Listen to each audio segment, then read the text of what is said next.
Hello and welcome to the Tennessee Informer. Thanks for watching. Thank you for joining us tonight. You may remember a few weeks ago when we advertised the Raw Milk Summit hosted by the Gorham Homestead in Dickson County. Well, our guest tonight is the organizer and host of the event, Dawn Gorham. She is here tonight to tell us about the homestead and what all they raise. And believe it or not, surprise, surprise, even our government, our state government that is, finds it necessary to harass homesteaders over the issue of raw milk. Dawn will join us in just a minute, but before we bring her on, here is a message from our sponsor, LifeWave. Live long, live well, live young. We will be right back. Light, the energy of life itself. Since the beginning of time, light has sustained us, fueled our growth, and shaped the world. Even Einstein recognized that everything we are is made of light. But what if we could harness the light within us, not just to live, but to renew, restore, and rejuvenate? Introducing LifeWave X39, the first product in the world that activates stem cells using our body's own light. Backed by clinical research, multiple patents, and over 10 years of stem cell research, a revolutionary wearable light technology that unlocks the power of activating our own stem cells with a single, safe, affordable, non-transdermal patch that puts you back in control of how you look, feel, and perform. Unlike drugs or chemicals, X39 works naturally, awakening your body's ability to heal and thrive. It's time to unlock your full potential, restore your vitality, and embrace a healthier, more vibrant you.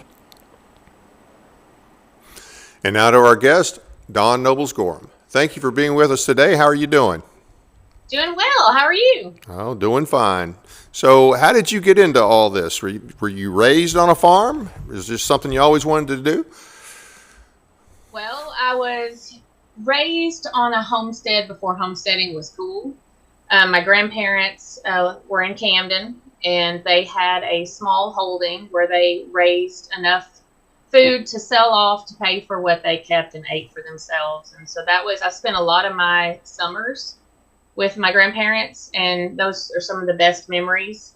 And I wanted as far away from that as I could get in my early 20s. So I moved to Nashville, lived in the suburbs, did all that, suburb mom stuff. And as I hit my 30s, I started getting more concerned about health.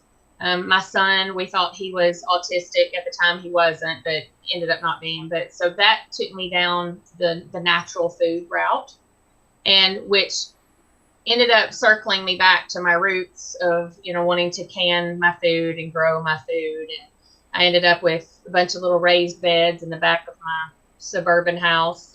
I squeezed as much in as I could on 1/10 of an acre. And then, so we had chickens back there, and that was kind of contraband, but I gave the neighbors eggs to keep them quiet. We were an HOA. But eventually we outgrew that, and I had discovered raw milk before that and bought my milk from a raw milk farmer in Nashville. And I eventually got to the point where I wanted my own milk cow and knew I couldn't have that, and I wasn't going to get away with that in an HOA. So we started looking for property, and we ended up out here in Dickson. And within the first 6 months, I bought my first milk cow. And now we raise and grow, a lot of our own food, almost all of our own protein, but a lot of our vegetables and all that stuff I can all summer long, and teach homesteading workshops. I teach canning. I teach cheese making. We do some herbal remedy workshops. I do kids camps where I spent 2 weeks teaching little kids how to, make their own mayonnaise, and teaching them how to make strawberry jam and butter and all that fun stuff. So how long have you been at the homestead now? We have been here in Dickson for 5 years, but I've been homesteading for probably 20 years now. Okay. So you raise a little bit of everything. And so how much of it do you sell to other people versus just use for yourself?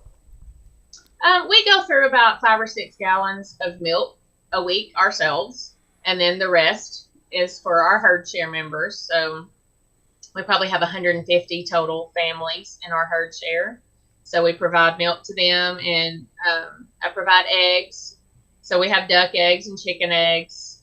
We probably keep a dozen or two of those a week. And then just whatever. I mean, everything.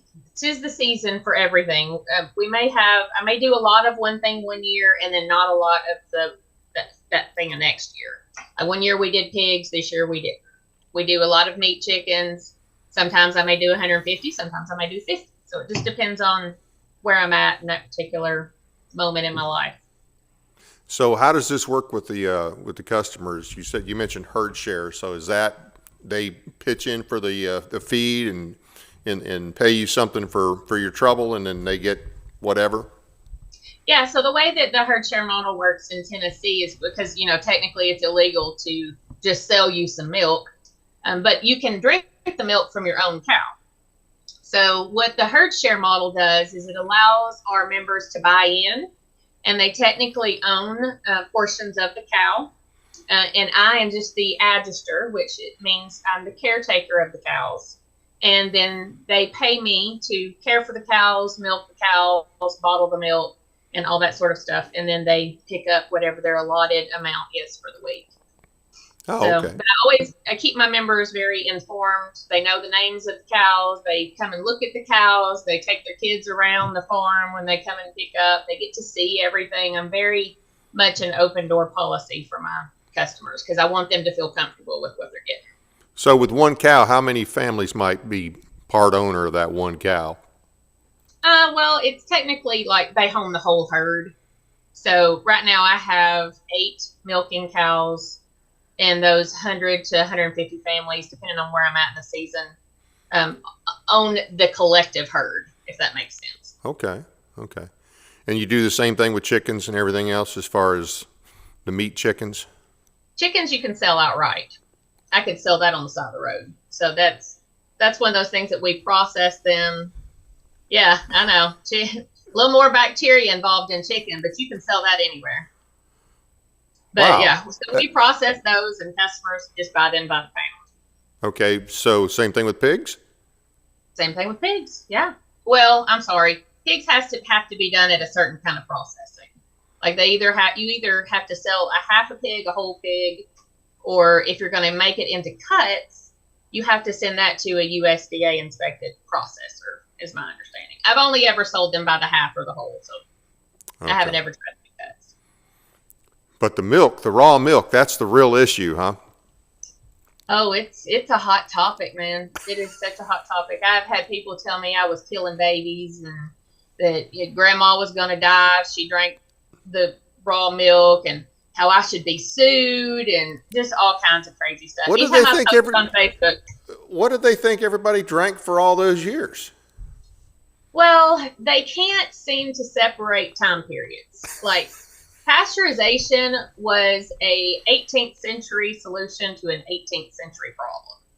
Those cows were disgusting. They were sick.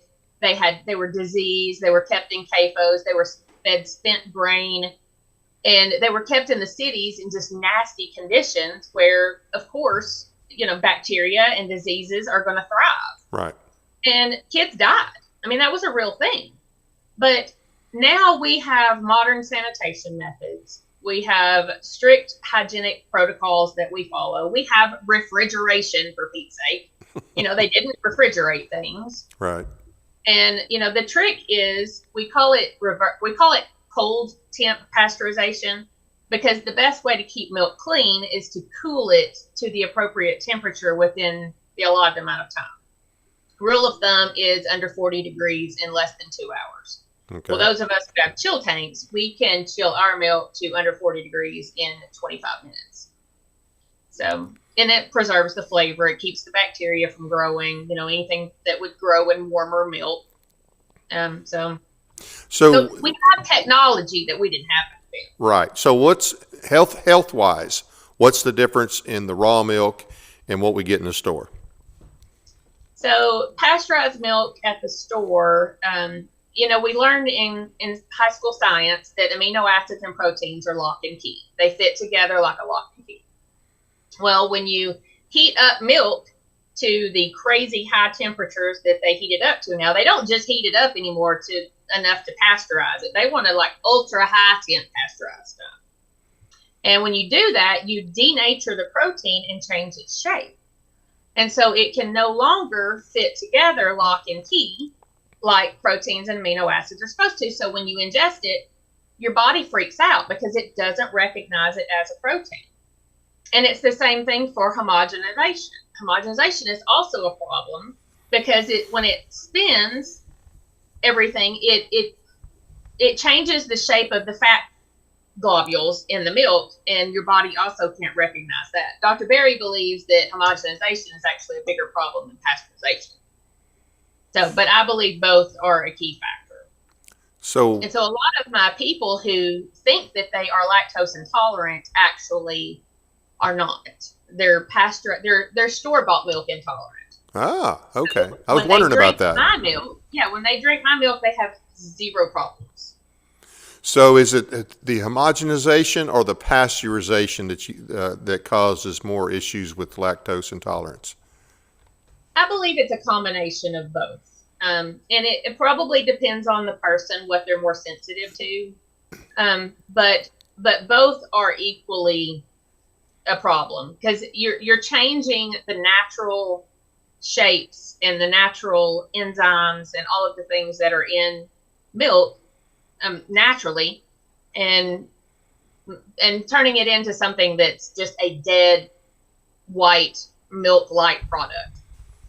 So they have to put vitamins and nutrients back into what they've homogenized and pasteurized, correct? Correct. Yes, because they've killed all the good enzymes, they've killed all the good vitamins, they've killed everything that naturally comes in milk, and they have to add it back in order to make it have any nutritional value whatsoever. Why do they do that? I mean, you explained why they started pasteurization, and I'm assuming maybe homogenization had some of the same background, but don't we know? Obviously, you know more now. Why are they still heating it as high as they are? Well, I think it all comes down to industrialization. You know, you can't have 1,000 cows and keep the same level of sanitation that we have on our small farms, and they want to be able to truck it across the country. Right. So, you know, pasteurization in that instance to me makes sense. I would not want to drink milk from a cow that had, or a dairy that had 150 to 1,000 cows. They just can't keep it clean like we do. You know, because those of us who have less than 100 cows, we're able to manage everything much better. Okay. Of course, the big ag thinks that we're nasty, and we think that they're nasty. So it's one of those, you know, potato. But yeah, so it's basically just so they can keep it on the shelf longer. They can truck it across the country. It becomes one of those things that, you know, can now go to Canada, or Canada comes to us, or, you know, because Canada right now is not buying our dairy. So that was the total point of it, was centralization. Okay. So is 100 cows, is that any 100 or less, that's the small dairy operation? I mean, I would call that a larger dairy still. I mean, I have 10 cows. Okay. And that's what I milk. But I do know someone who has 100 cows that does raw milk, and, you know, and milks those and keeps perfect sanitation records, does testing on her milk, and does really, really well. So I mean, to me, I think kind of anything over that starts getting like, you know, they're just in muck and they never go out into the field. And right. I guess my question is there a legal definition of okay? No, there is not. Okay. So you had a little incident with the state back in September. Do you want to tell us about that? So yeah, I thought I was completely off the radar of the state because I was doing everything by the book. You know, my husband's an attorney, so we went through our herd share contracts. We were doing everything by the letter. And I was up at my house babysitting my grandson, and one of my workers sent me a message and said, "Hey, there's a card in your door," and sent me a picture of it. And I was like, "Oh, that's the Department of Agriculture. That's weird." And I honestly, in my naiveness, thought they were in the wrong place. Like, I thought they were lost and had landed at the wrong farm. Right. So I called, and the little guy answered the phone. And he said, "What's your name?" And I said, "Dawn Gorham." And he said, "What's your farm name?" And I said, "The Gorham Homestead." And he goes, "Oh." And I thought, oh, God. The Gorham Homestead. Okay. So he's like, "I've got to transfer you." And I thought, oh, boy, okay, here we go. So I had, my spidey senses were tingling. The hair on the back of my neck stood up. So he transferred me. And this other man came on, and he said, "So you're Dawn Gorham with the Gorham Homestead?" And I said, "Yes." And he said, I said, "What are you here for? Why did someone come by here?" And he said, "We're there to do an inspection." And I was like, "Inspection? I'm not subject to inspection because I'm a private herd share." And he said, yeah, we're not worried about your milk. Your milk sales are fine." I was like, "Well, okay, what's the problem?" He said, "We're concerned that you might be making butter." Say that again. You must what? You might be making butter. Oh, my. The horror, huh? Like, and I sat there a second, and I knew what the AG opinion that came out in like 2009 or it might have been 19. I'm sorry. I'm not sure what year it was, but the AG opinion basically said that if you are an owner of a cow, that you can make products and consume those products. So I was familiar with that, so I knew or felt like I was in the right. So I was like, yes, I'm making butter and yogurt and coffee creamer and buttermilk and cheese and ice cream. And he was like, "Oh, no, you can't do that." And I said, "What do you mean you can't? I can't do that." We started going back and forth. Like, my lawyer or my legal side started coming out. And I saw pretty quickly that we weren't going to get anywhere, that he was firmly holding his ground and I was firmly holding mine. So I said, "You know what? I think you need to call my lawyer, who also happens to be my husband. And here's his cell phone number." And he kind of sat there for a second, and he goes, "Okay, well, what was that? What's his name? And what was that number?" And so I gave it to him again. And I said, "Y'all probably shouldn't come back on my property." And he was like, "Thank you, ma'am." And he hung up. And so I got on the phone, and I started trying to get in touch with my state representatives. Got in touch with Michelle Renault first, and Samantha Baker helped me to make some of those network connections, and all of this started happening really quickly.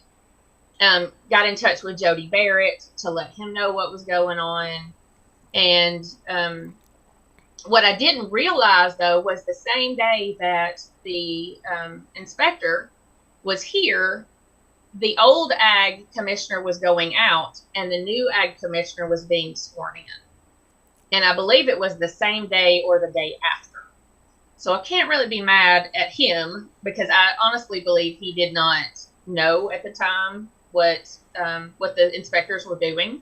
You mean the new ag commissioner? The new ag commissioner, and Andy Holt. I honestly, he's just trying to get in there and get his feet set and figure out what's what. But anyways, Michelle got in touch with him, and he's pretty much, I had a phone conversation with him, and he's told me that he assures me that it would happen to no other farmer in Tennessee again, and that he was going to have his agents do Fourth Amendment training. Oh, that's what so I called, and come to find out, I'm sorry, I got to go back to tell another detail of the story. Okay. Come to find out, the little agent had been here and gone through all my stuff. All your Gone stuff. through all of my What stuff are you talking about? She went through my refrigerators. She went through, opened up everything that I had to see what I had without my permission. She illegally searched my property. Wow. She had no warrant. She had no administrative order. She had nothing, no judicial anything, no judicial grounds to stand on. It was simply because she was being nosy. So And she wanted to know what I had.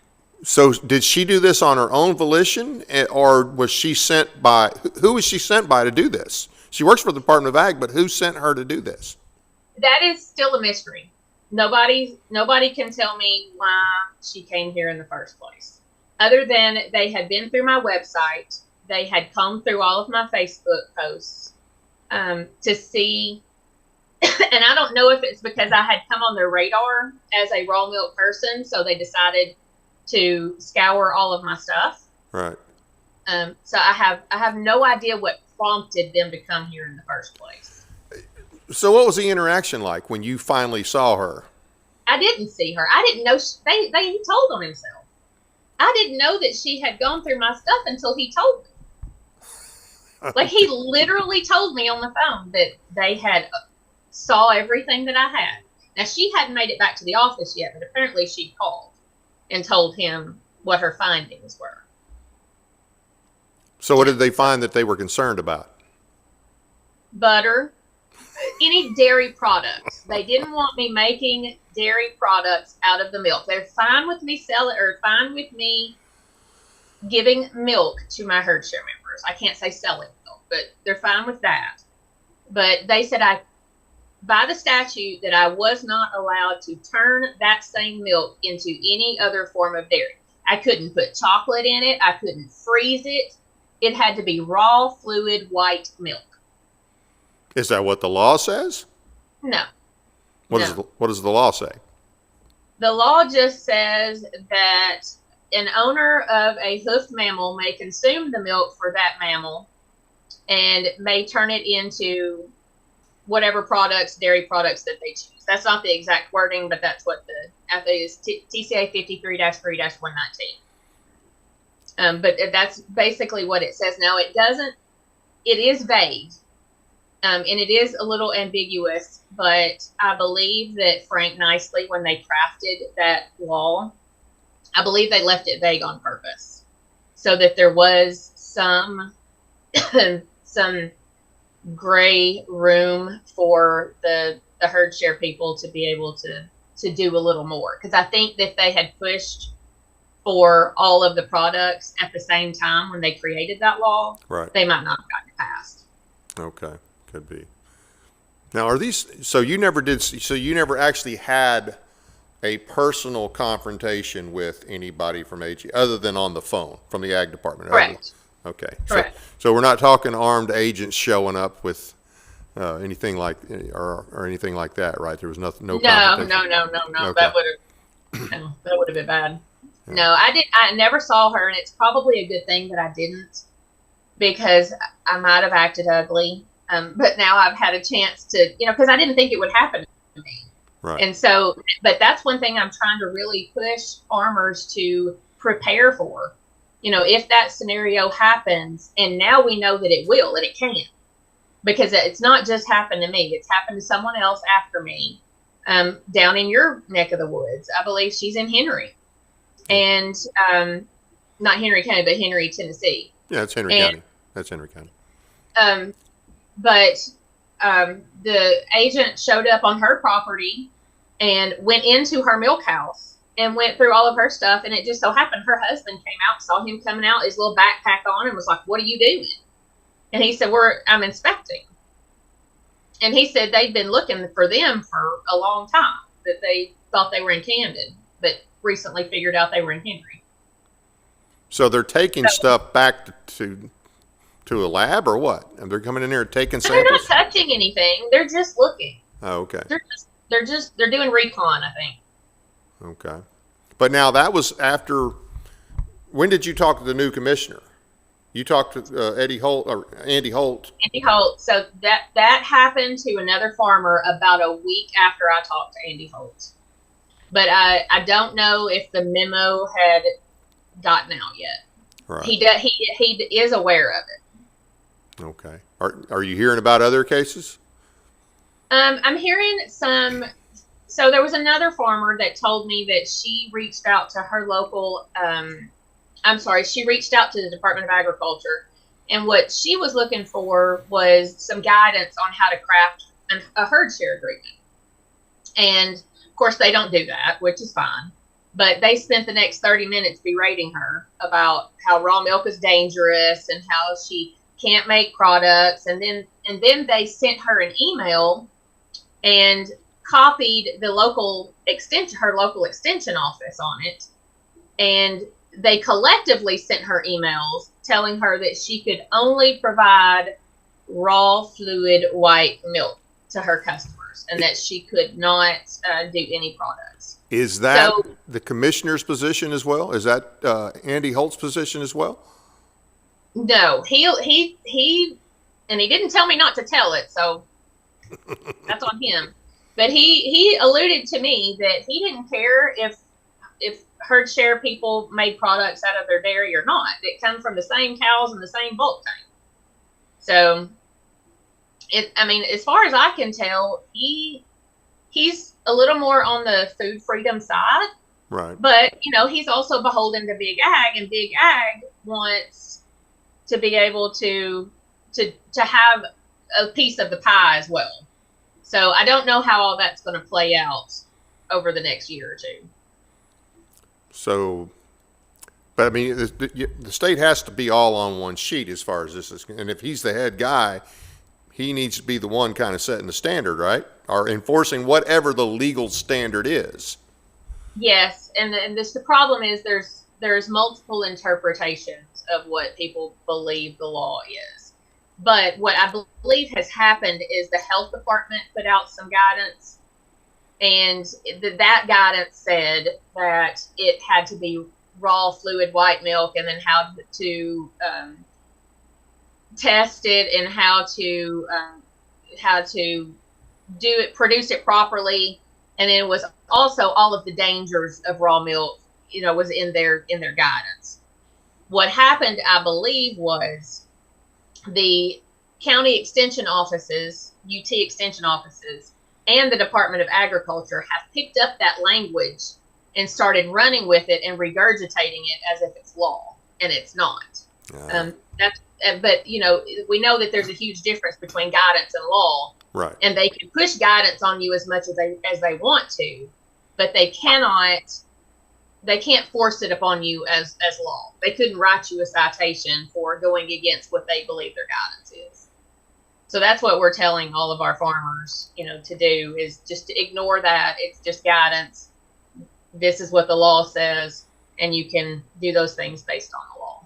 Okay. And so the law lays out specifically how you have to process the milk, or I don't know if process is the right word, but how you're supposed to handle everything and how you're supposed to test it. There's some there's some stuff in the statute that basically says that we have to have herd share agreements with all of our customers, contracts, and in that contract it has to have that statutory warning to let them know that raw milk can be contaminated with certain bacterias, and that people who are immunocompromised, pregnant, things like that probably shouldn't drink the milk because it might affect them differently than a person with a normal immune system.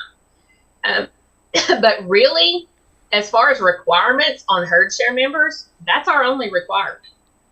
Those of us who test and do some of the other things that we do it because we hold ourselves to a higher standard, not because the state requires it. Right. Now, the herd share owners, they're the ones who actually own the cow. You said you were just kind of like the, maintainer.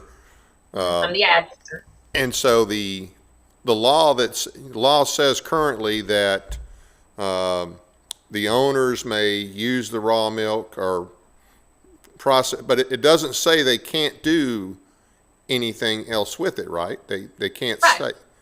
Right. If the legislature had wanted to forbid it, they could have, but they didn't. Okay. So in our opinion, that leaves that wide open for us to be able to do because some of my customers want yogurt. Yeah. They don't want to buy an extra gallon of yogurt to go turn it into yogurt. They would rather me do that for them. Right. So, and to me, it makes sense. What's weird about the whole thing is, according to the way that the Department of Agriculture sees it, me, the farmer, can't turn the milk into yogurt or butter or whatever, but you, the owner, could pick up your milk from me and take it to my next door neighbor and have them turn it into yogurt and butter for you, and that's just fine. Somebody who may or may not even know how to properly handle dairy products or make dairy products. But for some reason, they don't believe that the actual person who handles the milk knows, all of the things about the milk. We shouldn't be doing that for our customers or for our herd share members. Only a government agency would come to that conclusion. It makes no sense. Absolutely makes no sense. And that's where our money is. I don't make any money in selling gallons of milk. I don't. I barely break even. But when my customers want me to turn it into cheese or ice cream or things like that, that's when I actually get some value added products for my people. And if they take that away from us, it's going to hurt. It's going to hurt small dairies a lot. Right. So herd share cost, you said it varies with the size of the herd. You have what? You said 8? Yes, I have 8 that I'm milking right now. Okay. And how many owners of those 8? Are there 8 owners of those cattle? No, there's depending on what time of the year it is, how many customers I have. I'll just go with 100. So I have 100 different families who are partial owners of the entire herd. Okay. So it's not per cow. They basically own tiny little stock shares of the whole thing. Okay. And they pay a monthly maintenance fee towards that. They do a $50 buy-in is what my buy-in is. Okay. And that buys them ownership into the herd.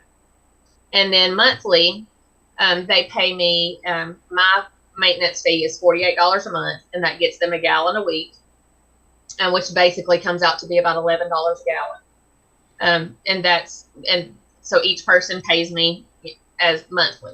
Right. And if they pick up their milk, fine. If they don't, fine. Okay.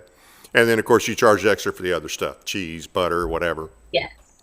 Okay. Yes. But that's where you make your profit at, is doing something with the milk other than just selling the raw milk, because you said you just break even on that. Correct. Okay. Yeah, I do at this point. Now, once I get to the point where I've got some of my equipment paid off, because I'm less than 5 years into the dairy stuff. So I'm still having to buy equipment. Still, I'm still in the growing phase. Right. Eventually I'll be able to make milk or make money just on milk, but it's going to be hard. For an operation your size, how long does it normally take to start making profit? I would say probably 7 or 8 years because we're not eligible for any grants. The TAEP grants that they give for farmers and all that kind of stuff. If you're a raw milk farmer, you're not eligible for any of that stuff. So we have to out of pocket, which is fine. I don't really want, grants for that sort of stuff. But everything has to be out of pocket, and dairy stuff is expensive. I just recently put in an on-farm lab so that I can test my milk right here on my farm. And that was another, $1,500 of expense. And then when you're getting into the milking equipment and the cleaning supplies and the chill tanks and, all of that stuff, it just really adds up. So I'd say 7 or 8 years. Okay. So do you see expanding on anything anytime soon? I'm maxed out. You're maxed out? I don't have any more room for any cows. I'm completely maxed out on what I can do with the dairy. I'm hoping that I'll be able to grow other aspects of our farm. I loved doing the kids camp last year. We had 15 or 20 young teenage girls, that came and stayed with me. It was a day camp, so they were just here during the day. But 2 weeks of just teaching them good old-fashioned skills, and those girls prayed together over lunch. They were just so good, and that brought me so much joy. So I'm hoping that things like that is things that I don't have to have more acreage. Right. I just need to have more time. Yeah. Is where I'm hoping to expand. So how many people work on the homestead with you? Oh my goodness, I hire homeschoolers mostly. I have tenants that live here that were really good friends of mine before they moved onto the property. So they live here in the camper and are lots and lots of help to me. I have two homeschool kids that work. I have a homeschool mom that works, and then one of my neighbors that works. So I think I have 6 different employees that are, they're all part-time, just a couple hours here and a couple hours there. So lots of folks that come and go, all the time. Right. So basically, as far as the state's concerned, you're going to have to kind of see if the ag commissioner keeps his word about not harassing small farmers, and you do anticipate any legislation, or you have any that you think should be passed on this? I honestly don't know. I've been talking to some of our legislators because, I'm sort of naive to how the legislative process works. I'm really thankful to have Michelle Renault in our corner, and have Jody Barrett and some of the other ones that were able to explain to me how certain things work. Right. I don't know what's coming down the pike. I don't know if it's a good idea to open back up the code as it is. Right. I don't know. I'm going to have to let those that know best handle those things. We've got a really great lobbyist that is a lobbyist for the Weston A. Price that is one of our biggest advocates for raw milk. Her name's Elizabeth Murphy. I know her. So we've got some great people. Do you? Yes. Yeah. So we got some great people that are on the ball. And it's just, my role, I feel like, is to be kind of that liaison between, because I don't really want to be in politics, but I love farmers and I love small farmers and I want them to thrive. So, and I've got a very lengthy legal background. So I'm kind of hoping that I can bridge that gap, right, and help their voices to be heard, with our legislators. Now, you did the Raw Milk Summit there at your farm about a month ago. Are there some other events coming up across the state, similar events? So we actually didn't do it here because I didn't have enough space. We did it at, I know that's kind of what it was portrayed to be. We did it at another farmer's farm that was kind enough to volunteer and open it up for us. But we have upcoming in, I believe February, we're going to do one in East Tennessee, and we'll have some of the same speakers that we had here in Middle Tennessee. We're going to invite Monty Fritz again. We're going to have Michelle Renault. We're going to have Elizabeth Murphy, Suzanne Thompson, Sean Day, all of the raw milk advocates we're going to have, but we are expanding it beyond just raw milk. It's going to be the Freedom for Farmers, and it's going to be for all small farms who are trying to produce on a small level so that we can bring everyone together under one big tent. And Big Ag getting really too friendly to this idea, are they? Not really. I think a lot of times Big Ag doesn't like competition, and they don't like us being able to sell to our neighbor because it stops the person from going to the grocery store, which stops, their profit. Right. But what I love about, and here's why I don't really want raw milk legalized across the board. I know that's what people say in their mind. I mean, a lot of people say it, let's just legalize it. But in my mind, there's some problems with that, because if they just did a broad stroke and legalized raw milk, first of all, it would put us small farmers out of business, which, I mean, I'm okay, I can do something else, but there's some people who can't. And because the big farmers would be able to sell their milk to Walmart, and then people would be able to get it for $3 a gallon. Well, we're not going to be able to sell ours where we're barely making any margins at all. Right. So that's one problem with it, but that's not the biggest problem. The biggest problem is that it removes personal contact. When my people come to my farm to pick up their milk, they know where their milk is coming from.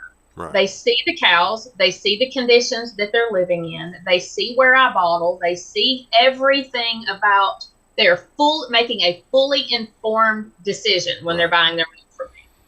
In turn, I see the faces of these little kids who are getting out of the car and these pregnant mamas, and that in turn makes me much more conscious about how I'm handling my milk. Right. Because there's that face-to-face interaction. When you're buying milk from a grocery store, you don't know where it came from. You don't know how it was handled. You don't know if the cows were skinny, disease-looking, mangy creatures or these nice big fat jerseys like I've got. Right. Also, those farmers never see their customers. So there's no incentive for them to be as careful as we are on a small farm. Right. So for me, that's why I don't think the broad brush of just legalizing it across the board. I love the herd share model. I do believe small farms should be able to sell just directly off their farm. But I believe that person-to-person contact because raw milk can be dangerous if it's not handled properly. So that's my spill on that. Okay. Any closing thoughts? In closing, I mean, the basis of all of it is the freedom to feed our families what we choose. The government should never interfere in what we put in our bodies or make us put something in our bodies that we don't want. Right. I mean, it's just all about freedom and autonomy, period.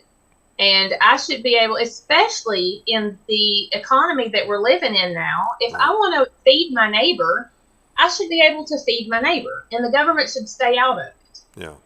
I mean, I understand that there has to be standards, especially for things that are being mass produced.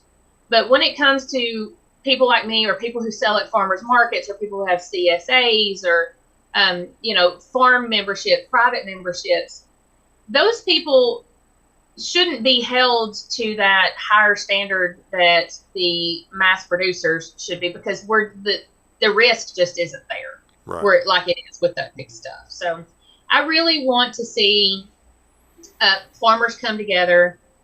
One of the things is that dairies in Tennessee, and I don't know if I told you this previously, but 20 years ago, there were thousands of dairies in Tennessee.